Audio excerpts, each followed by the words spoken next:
welcome to the Beef Edge, the Teagasc Beef Podcast, for all your latest news, information and advice for Irish beef farmers. I'm Catherine Egan, and on this week's episode, I'm joined by Teagasc Green Acres Programme Manager Alan Dillon to get an update on the dairy calf to beef farms and management tips. Alan, from mid-September now up until housing, what are the main points that farmers will be focusing on in the next 6 to 8 weeks?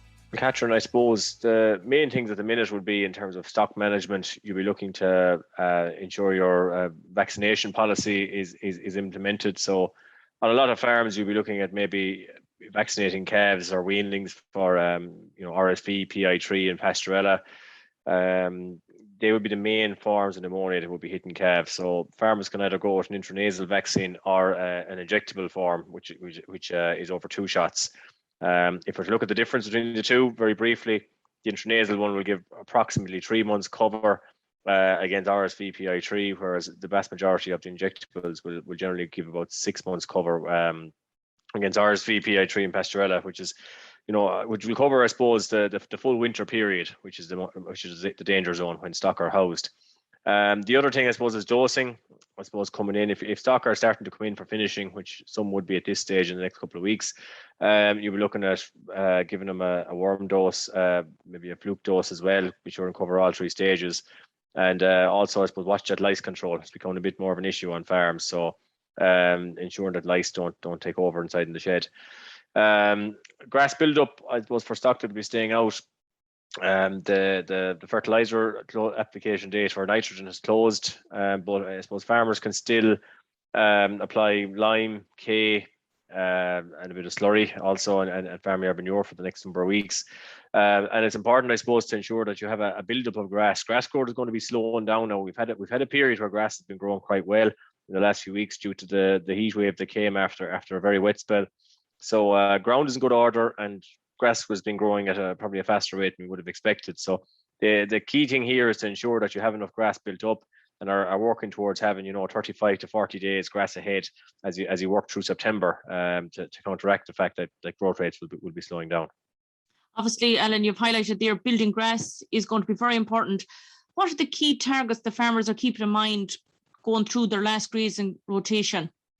I suppose the main one is we always have this figure that we use in an autumn rotation plan, or having around 60% of the farm closed up by around the first week in November. So essentially what it means is what every farmer should do is sit down and, whether you have your land in one block or your land in a number of blocks, plan out how you're going to close up your farm to have enough grass for the spring. So I suppose on a drier farm, you'll be talking about maybe starting around maybe the 5th to the 10th of October and closing up around 15% of your farm every week.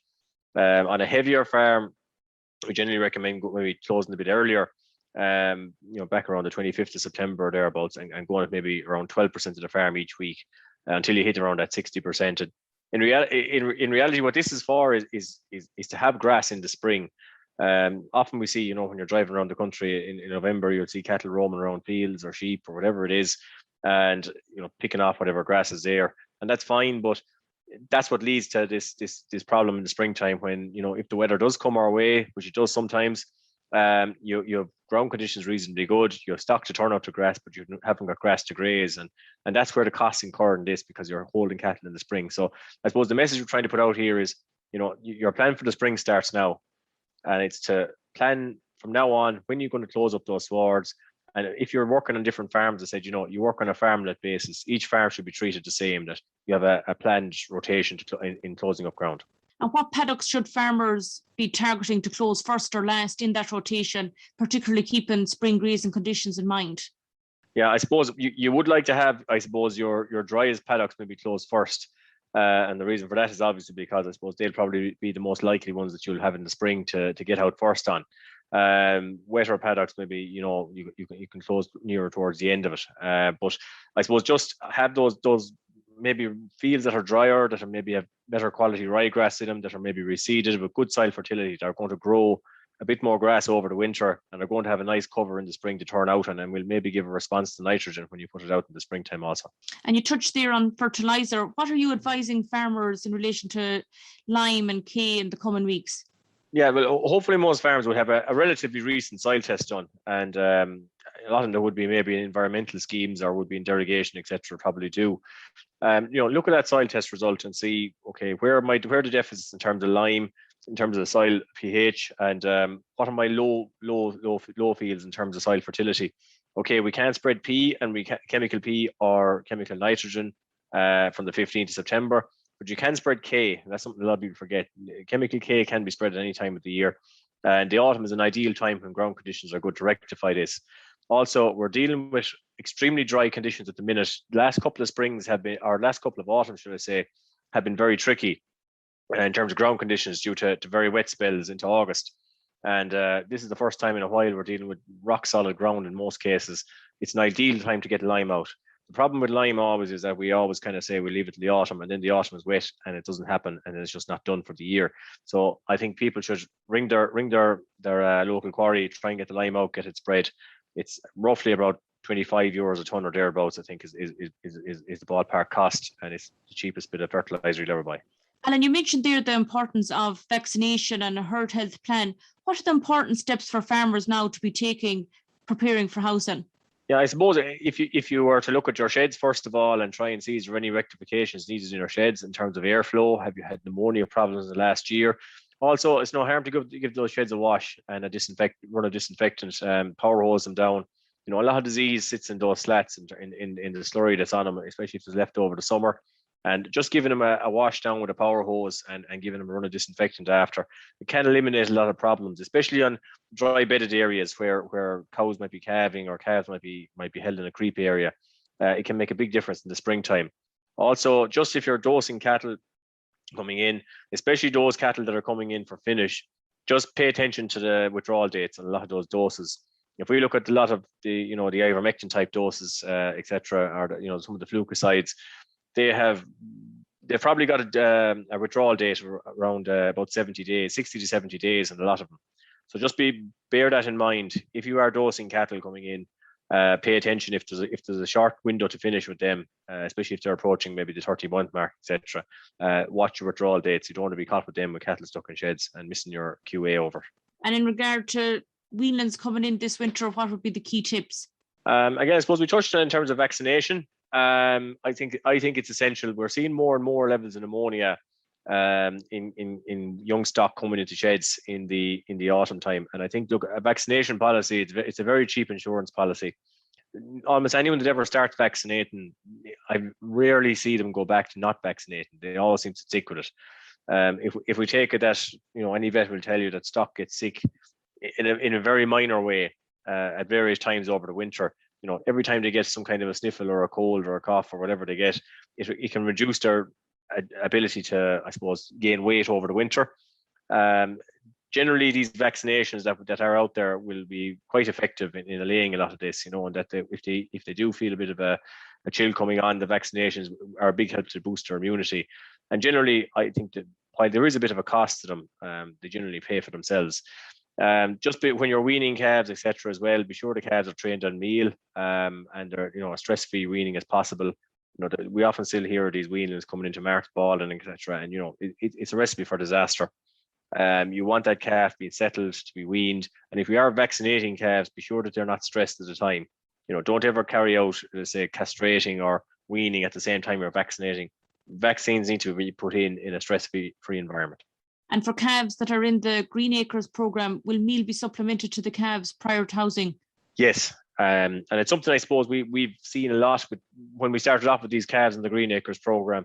We did see that the biggest hole, if you want to call it, in terms of where weight gain has been lost was from now until probably next March. And a lot of that on farms, we see it nationally, is probably poor quality silage and insufficient meal being fed at this time of the year until housing, and also when the calves come in along with the poor quality silage until turnout again. So they will be supplemented with probably 1 to 1.5 kilos a day until housing, and that will continue right through probably the winter on the vast majority of farms. And what is the target for the farms with relation to high quality silage? We would always targeting in around 70 to 75 DMD, and last year we achieved, I think we had an average silage test result across all the farms of around 73 or 4 DMD, which was exceptionally high. Hopefully it's somewhere near it again this year in terms of quality, although weather didn't really play ball this year a lot of times. We're 10 days later harvesting silage. We got it at the end of May rather than the middle of May this year for first cut. And in some cases, there was that bad spell that came there in July did hinder some people trying to get the second cuts in. So there was a bit of a delay there too. So we may not be as high as we were last year in terms of silage quality on the Green Acres farms, but we will have to supplement it with meal if that's the scenario. And for farmers that are thinking about getting silage samples taken, how do they go about it? Well, I suppose, there's a lot of different ways of doing it. I suppose your Teagasc advisor may have a way of doing it with testing it with a soil core, with a silage core. The important thing is to core down into the pit in a number of spots to get an average representative sample, or if you're doing bales, to do a number of bales, so you're not getting just the very good one or the very bad one that just came by chance. You want an average of the whole pit or stack of bales to try and get an average result. Also, a lot of the merchants and co-ops, etc., are offering silage testing as well. So look, there's a variety of ways of doing it, and it's a very worthwhile undertaking. The Green Acres program, Alan, is coming to an end in November of this year. What is the future outlook of the program? Yeah, the Green Acres will finish up. We've had a 3-year run at it with this cohort of farmers, and the plan is to incorporate them into Dairy Beef 500, which will be the new flagship dairy beef program Teagasc are going to launch in the near future. So we will hopefully transfer the current farms into the new program and bring a few new ones with it. So that's the plan for those farms in the next few years. And I know a number of farms featured in virtual open days over the past year and a half, but you're hosting 2 on-farm events in the coming weeks, which farmers can attend. Can you tell me more about them? Yeah, so I suppose as you know, as everyone knows, we've been unable to hold anything really in the live format since COVID hit in March 2020, and the last event I think held in Teagasc was actually a Green Acres farm walk on the 11th of March. But we're back on the ground doing these on-farm open days again. So we've 2 planned for the end of September, start of October. The first one is on the farm of JP Hammersley on September 29th at 3:30, and it's in Tipperary, in Latin, in West Tipperary. I suppose we'll be looking for everyone to book in to that event. So in accordance with COVID guidelines. So the way to do it is to ring the Teagasc office in Clonmel on 052 61 21300 and get the person in the office there to note down your interest in attending the event. Again, this is due to COVID guidelines. We have to register everyone's name for contract tracing purposes, etc. So it's a formality with that. The other event that's going to be on is on Irvin Allen. Irvin Allen is in Westmeath. He's near Mount Temple, and that's going to be on the 5th of October at 2:00. So to register for that, you have to ring Teagasc Tullamore on 057 932 1405 and register your interest there with the person in the office. And the walks, I suppose, will be a bit of a return, I suppose, to what people would have been probably used to in the past with our Teagasc events. We're going to spend the main part of our walks covering on the 3 stages of a calf to beef system, which I suppose starts off maybe with the early stage of the calf's life, looking at the rearing phase. Where is the weight gain lost, or where is the weight gained, I suppose, on these farms in terms of feeding milk replacer, adjusting the room and getting the diet right, etc. The second stop will kind of be more about, I suppose, the first winter and the second grazing season. As I've said already, we're seeing it across the country.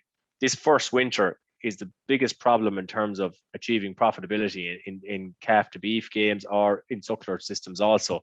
The problem is that we're just not gaining weight over the winter. We always talk about this 0.6 kilo a day daily live weight gain, but in reality, we hardly ever see it. We see something between nothing, 0, and maybe 0.2 or 0.3 of a kilo a day. So we're missing out on a lot of weight gain there in that first winter period, and it's trying to show what these farmers are doing, the simple things to alleviate that problem on the farm will be covered also.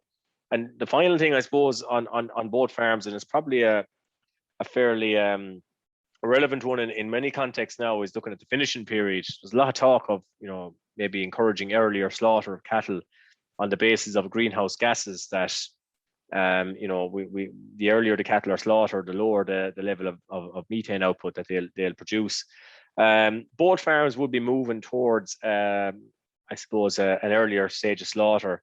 JP Hammersley, who buys about 70 to 80 British Friesian type calves mainly, has moved his slaughter age back from around 30 months, 31 months in some cases, back to around 24 months on average. But there'll be some cattle, there'll be about 50% of his stock, which you will see on the day, at the open day, they'll be ready to go off grass at around 21, 22 months, which is quite an achievement now for Friesians. But you will see there on the day that is being achieved. Irvin Allen also, he would always kind of a bit earlier slaughter, but he has increased his numbers on the farm from about 70 calves up to 110, and trying to achieve a greater level of weight gain from grass and a lower level of costs, I suppose, in terms of getting these animals through to slaughter. So that'll be shown on both farms. So I suppose we'll be encouraging farmers from either side of the country to book into your nearest walk and come and have a look. And capacity is limited due to COVID, so the quicker you book in, the better. So I suppose that's a quick synopsis. And one last thing, actually, when I think of it there, just on JP Hammersley's farm, I suppose all these farms in the Green Acres program are now part of the Teagasc Signpost program, which is, I suppose, our flagship environmental type program at the minute. And there will be an element on JP Hammersley's farm, especially on demonstrating, I suppose, what he's done in terms of the technologies there to reduce his greenhouse gas emissions, such as, use of low emission slurry spreading, incorporation of clover into the swards to reduce nitrogen input, and the use of protected urea also. So we'll be discussing a raft of things on the day that will hopefully be very relevant to farmers, and also showing that these farms are profitable. Sounds like two very interesting events, Alan. So farmers that want to attend JP Hammersley Open Day in County Tipperary can contact the Teagasc office in Clonmel, and anyone wishing to attend Irvin Allen's Open Day in County Westmeath can contact the Tullamore Teagasc office, and I'll include the phone numbers in the podcast text. Thanks very much, Alan, and also my thanks to the farmers participating in the Green Acres programme and the programme advisors Sean Cummins and James Fitzgerald that have featured on the podcast. Thanks very much. That's all for this week's episode, and my thanks to Alan for joining me on the show. You can catch up on all other shows and interviews from the Beef Edge podcast on the Teagasc website at teagasc.ie, or you can listen on Apple and Google Podcasts as well as Spotify. Don't forget to rate, review and subscribe so you never miss a show. For all other updates from our beef programme, keep an eye on our Twitter and Facebook pages. Until next time, I'm Catherine Egan, and thanks for listening.